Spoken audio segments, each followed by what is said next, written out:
Acast powers the world's best podcasts. Here's a show that we recommend.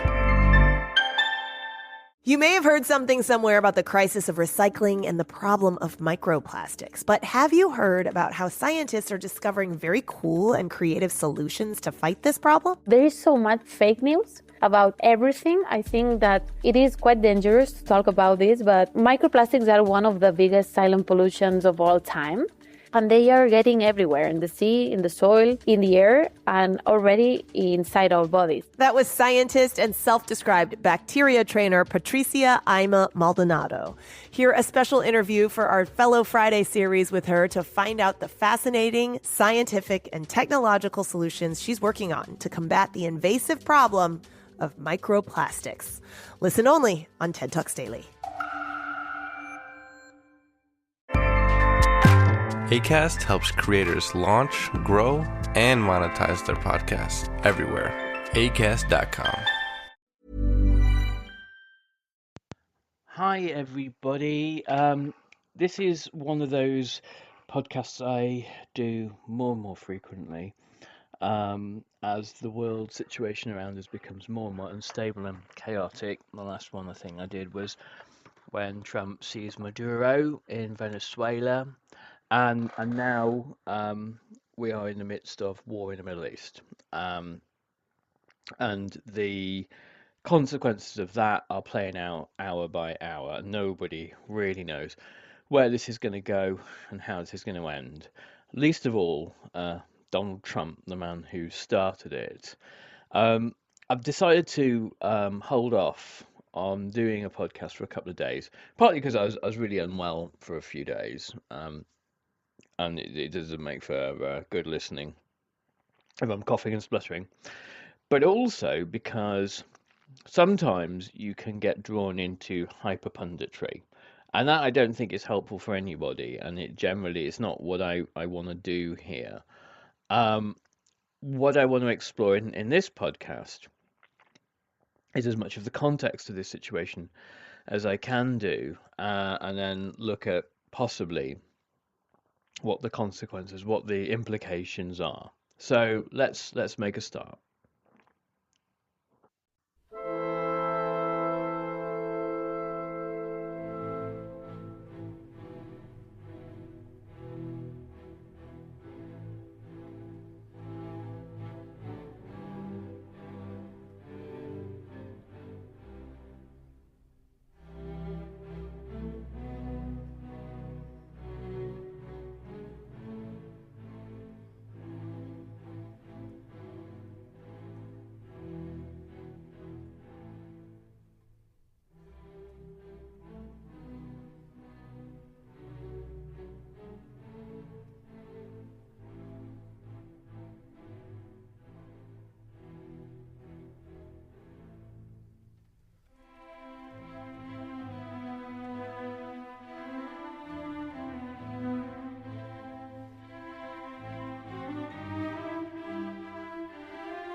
Okay, so yeah, let's just talk for a moment, not about Iran, but about Iraq, about 2003, and the mindset around the planning for Iraq.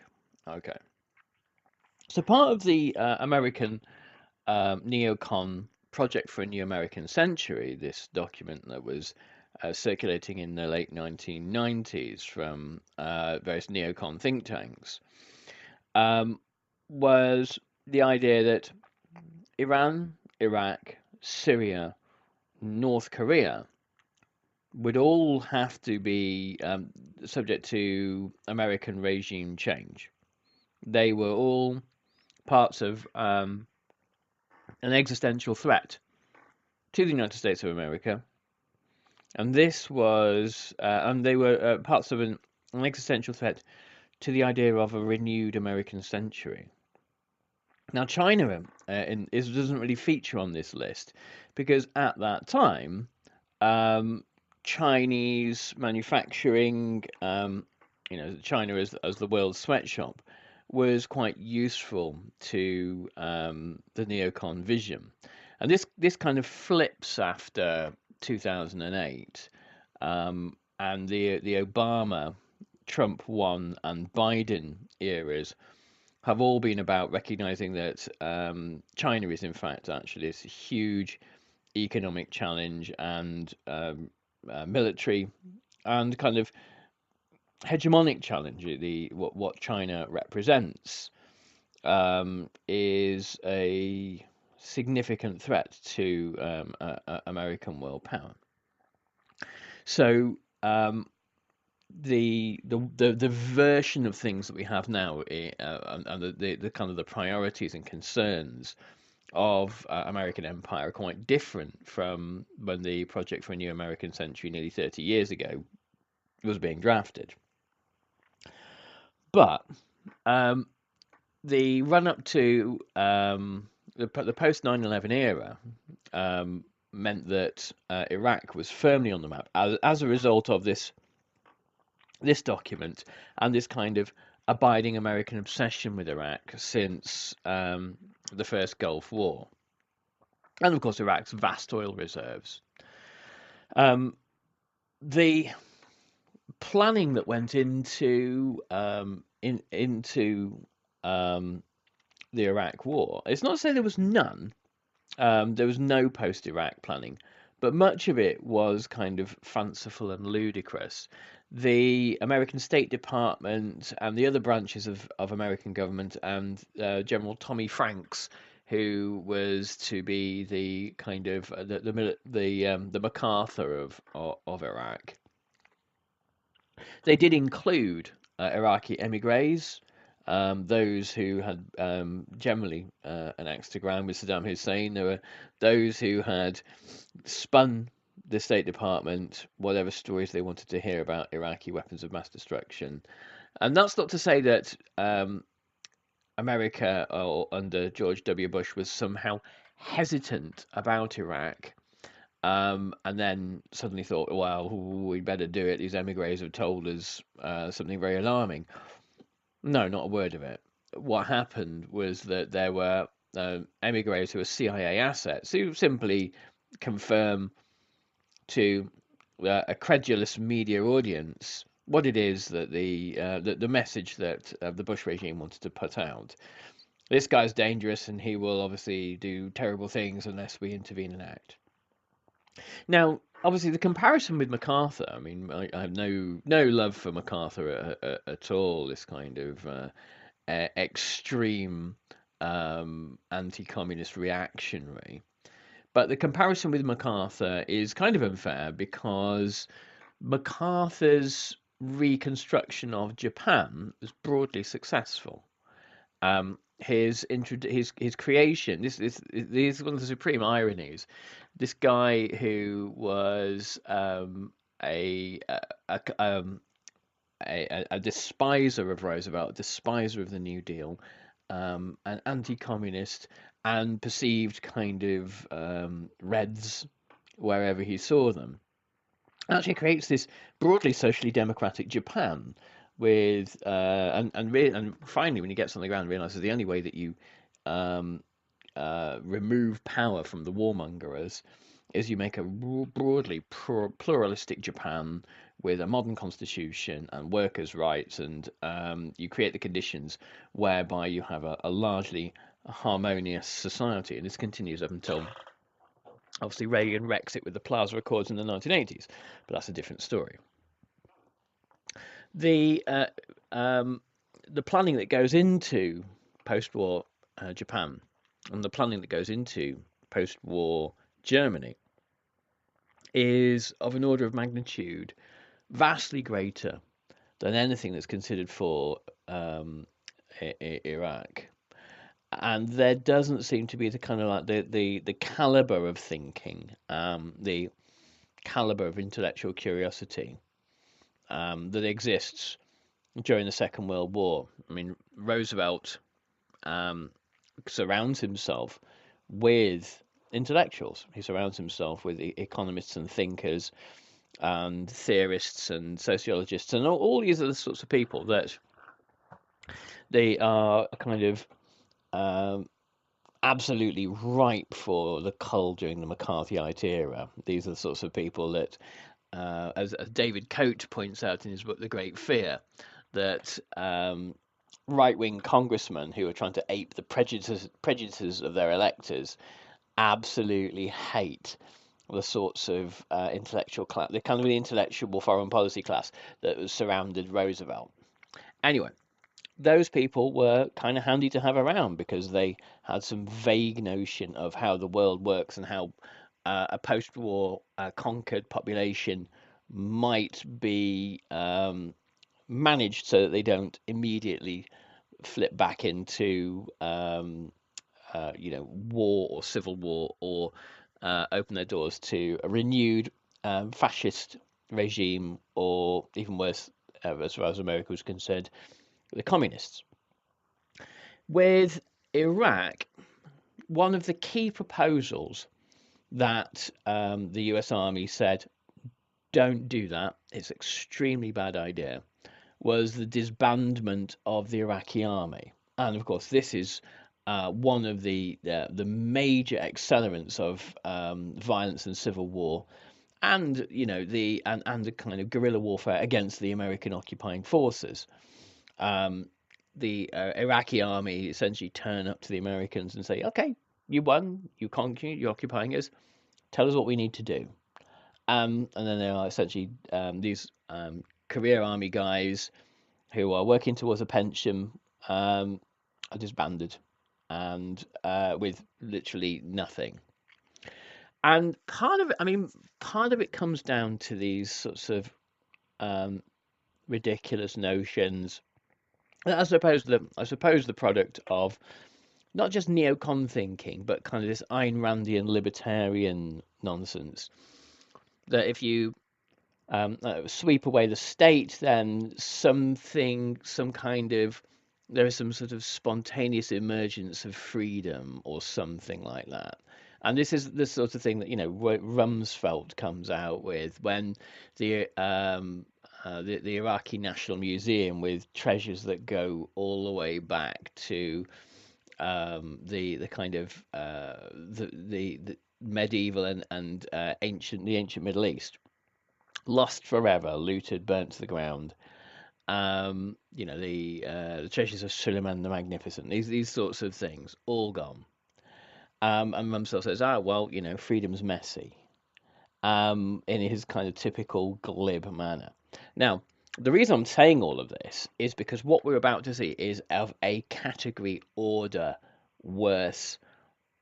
I want to say stupider, but that seems glib, and what I don't want to do is suggest that Trump's own personal incompetence is the key determinant factor explaining all of this.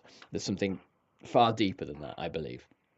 But if you see a downward trajectory from post-war occupations that are managed, imperfectly, yeah, sure, but reasonably well, that you have societies like post-war Japan and West Germany emerging,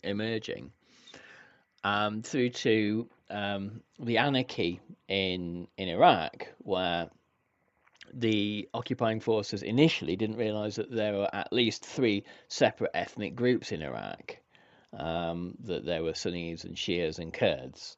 They didn't really have much of an understanding about the formation of Iraq after the First World War, and they they didn't really have an understanding that there had been communal tensions in Iraq for a long, long time, and then suddenly placing the Shia in charge was going to be a kind of a disaster, be rather like wandering into Northern Ireland in the midst of the Troubles and just demanding that one ethnic group is now running things, or one religious sectarian community is now running things.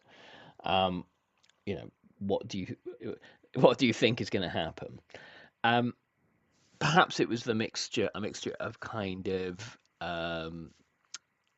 utopianism. Perhaps it is the product of complacency. Perhaps it's the product of a kind of a baked-in ignorance and incompetence, which you think, well, given the size of the State Department and the Pentagon, how is that incompetence possible? And when there are accounts of the occupying forces in Iraq, occupying administrators essentially being college graduates had never done anything in their lives other than be in the Republican Party, suddenly being said, well, do you want to go and run a city in Iraq? Just and then flying out 20 something and having a go. Imagine that setup being almost like kind of a vision of precise, well-oiled professionalism compared to what is about to happen.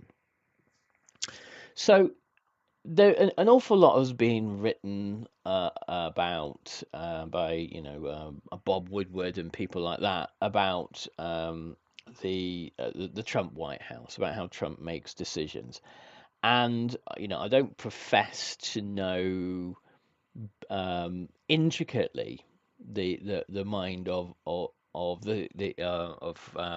Trump and his kind of decision making processes, but it's something like this. Trump tends to listen to whoever is in his inner circle at that point. He's extremely suggestible, and he is, who knows in terms of kind of cognitive decline. I don't want to speculate on that too much because it's not really my area, but it's arguably that he's not kind of all there.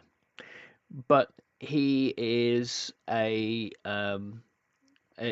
at this from more of a kind of a historian's perspective.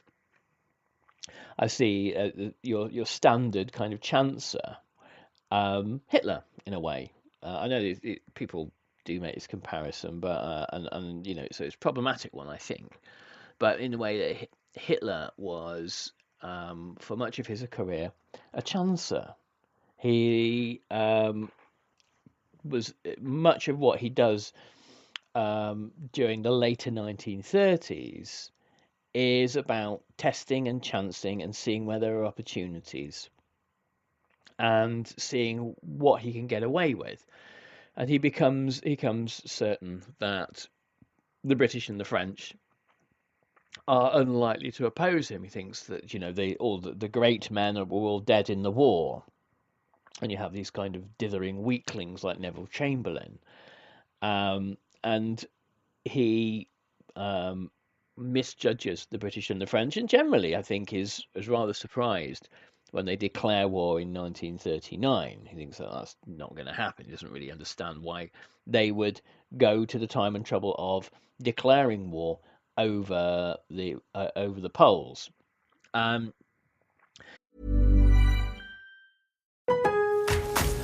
If you need a new appliance, this is your sign. Shop at Lowe's now to get up to 35% off and next-day delivery on hundreds of major appliances. A new appliance now means an easier-to-do list later. Our best lineup is at Lowe's. Valid through 3/18 while supplies last. Selection varies by location. Order by 4 p.m. Available Monday through Saturday. Subject to availability. Fees, exclusions, and restrictions apply. See Lowes.com/appliance delivery for more details.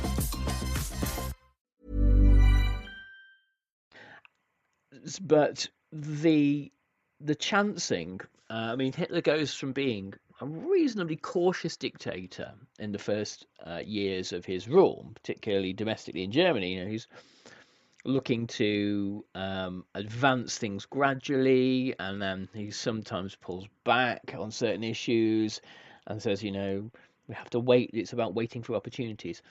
But once he has, particularly once he's conquered France in the summer of 1940, all that he throws caution to the wind.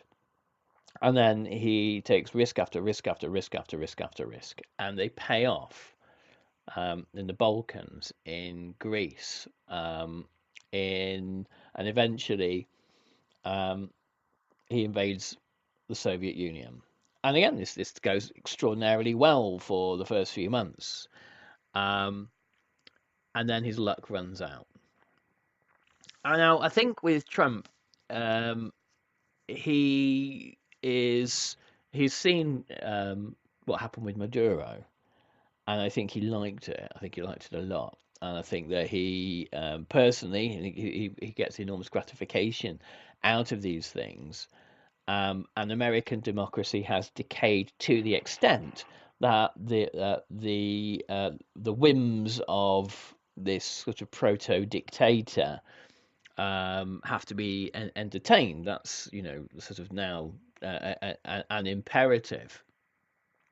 And whether that will ever right itself is highly debatable. I mean, I think maybe not. The thing about his decision making as well is it's highly erratic, it's highly spontaneous, and he has had this obviously in mind to do something to Iran for a few weeks. But the assassination of the Ayatollah Khamenei, you know, Iran's spiritual leader, I believe Trump probably thought that would be as much as you need to do. You just kill the top guy. And it's to really misunderstand the politics of Iran and the nature of the Islamic Republic. And it's also to really miscalculate Iranian nationalism.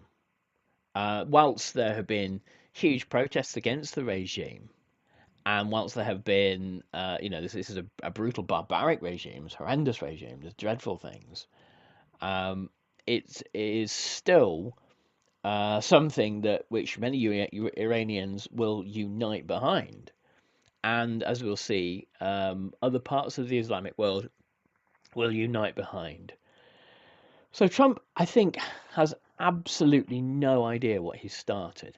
Of course, he will have been under huge influence from Benjamin Netanyahu, who believes that he is the direct beneficiary of all of this. I mean, he did a live stream the other day, which essentially said, I've been waiting 40 years for this, and I now have an American president that will do what I want over Iran. This is fantastic.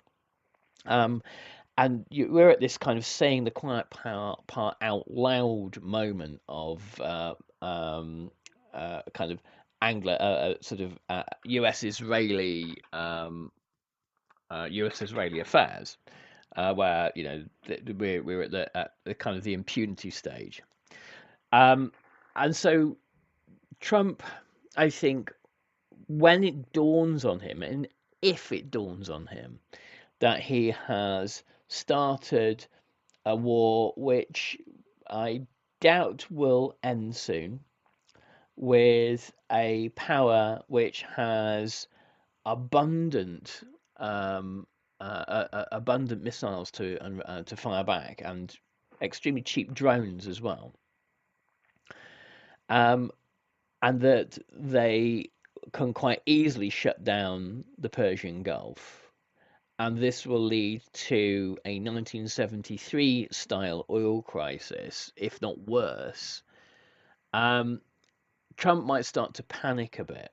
And I believe he's already sort of put out feelers for negotiations.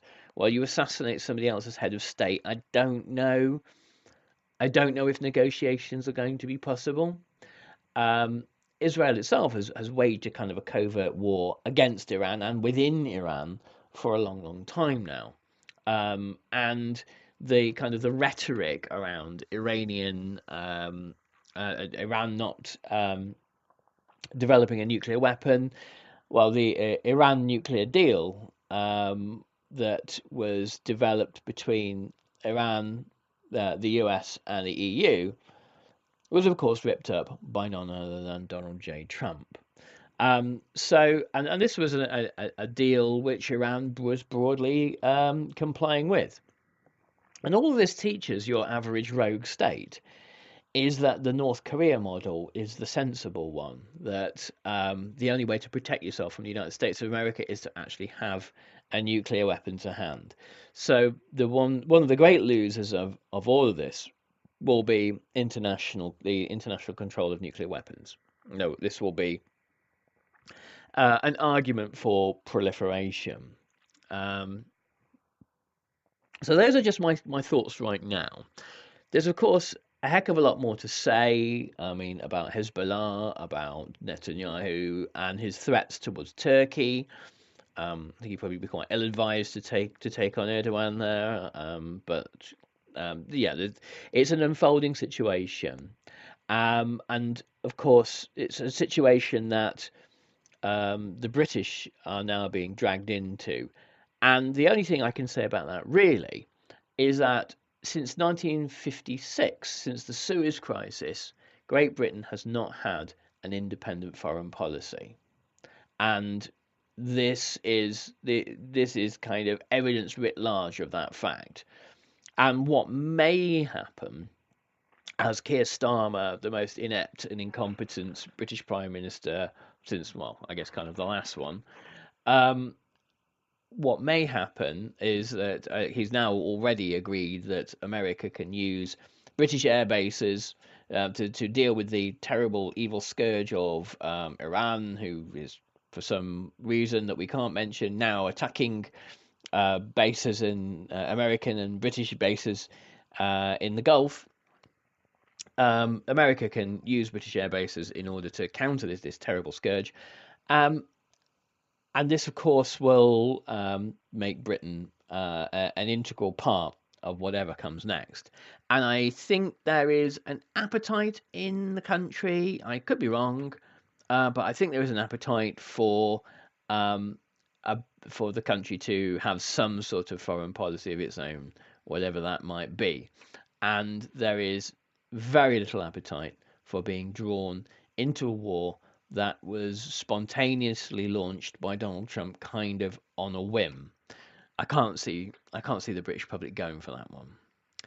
Anyway, I will come back to you with more thoughts on this soon, but take care, best wishes, and if you're in that part of the world, stay safe. All the best. Bye-bye.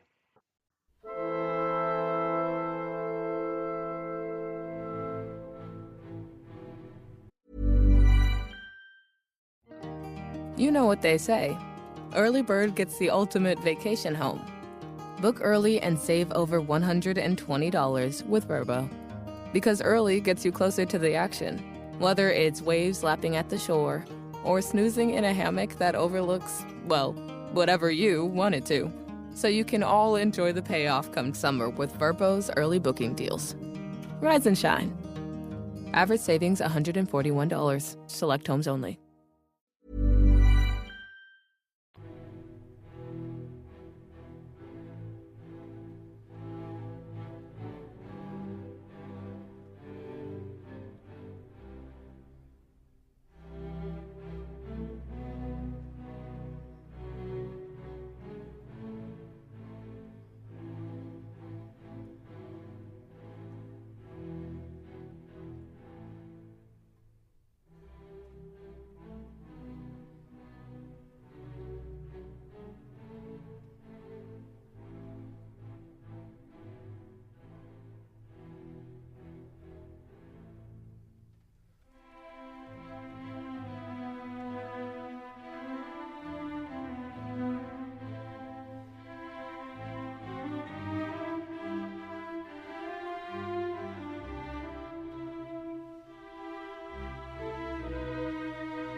Acast powers the world's best podcasts. Here's a show that we recommend.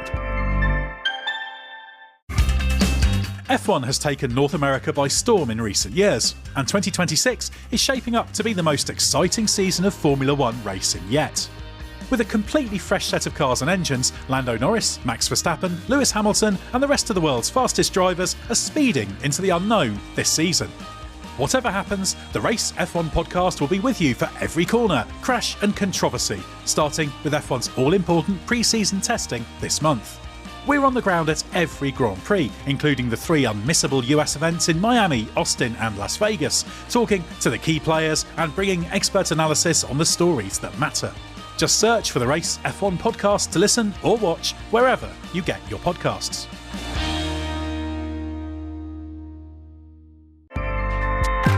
Acast helps creators launch, grow, and monetize their podcasts everywhere. Acast.com.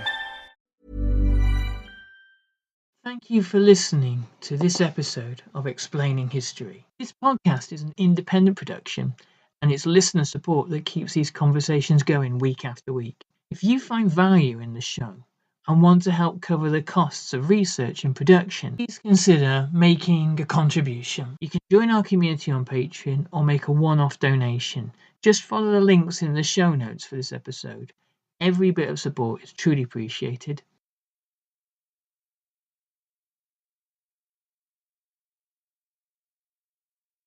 Thanks again for listening.